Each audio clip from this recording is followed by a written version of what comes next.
Hey guys, this time we are expanding the greatness of Rome.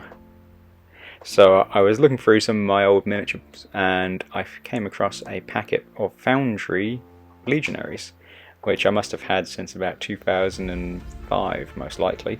So I thought, hey, why not give them a bit of an opportunity, paint them up and see how we can do. So I gave them a base coat in black, and then for the auxiliary I used Midnight Blue from Game Colour to do his tunic and shield, because that's usually the sort of colorations that we see in a lot of paintings and pictures. I'm not entirely sure if they are historically accurate or not, those pictures, but that's what tends to be the most common. So that's the colour scheme I'm going for on him.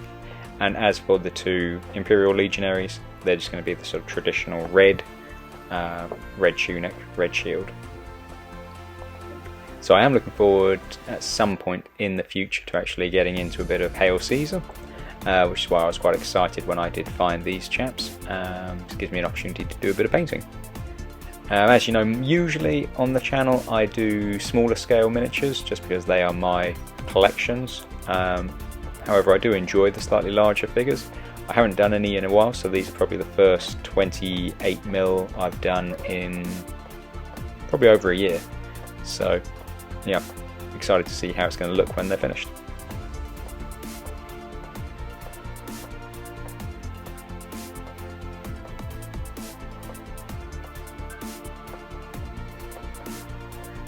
Next up for the two Legionaries themselves, Crimson Red from System 3, and as I said, that's going to be done on their tunics,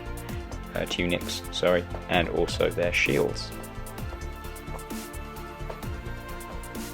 So I have also recently got the old 3D printer operational and have started printing some 6mm Romans and Greeks. So that hopefully at some point in the future we'll be able to start doing some historical battles in the ancient period. Preferably, doesn't really matter, to start with using Hail Caesar rules, and then yeah, if you've got any suggestions let me know and I can play test some different rule sets and see how they go. Also, if you would like to see any specific armies of that period, let me know.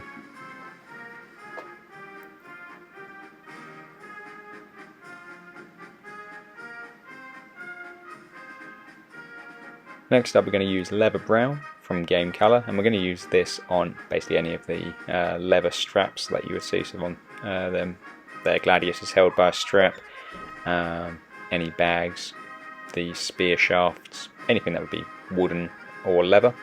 That's what I'm going to use this colour for. It is a nice colour, I find, and it works very nicely. It doesn't dry out, so yeah, definitely recommend it. It's definitely one of my favourites. Plus, once you go ahead and put the wash on later on, it dulls it all down nicely and gives you some good effects.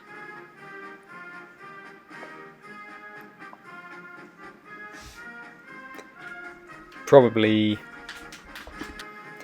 out of all of the colours, this is the one that took possibly the longest to put on. Just having to go around the spheres, javelins, well, and the spear, I guess, on the auxiliary. They've got their sandals, so there's quite a few small pieces, but also areas that you've got to be careful that you don't put it all over, and all over the colours that you've already done.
next up we've got the armour to do and the weapons metal tips. So for this we're using silver from Game Colour. Now I always rave about this one because I do like this colour, both in the colour that it comes out but also its properties, I guess you'd say. It doesn't dry out, it covers nicely, so yeah, overall it's definitely one of my favourites. So on these miniatures, they are pretty well head to toe, they've got armour on them, and so I just literally just paint all the metalwork in silver, and then again, once we put that dark brown wash on, it just dulls it all down and gives you a good finish after you've done a bit of dry brushing and highlighting.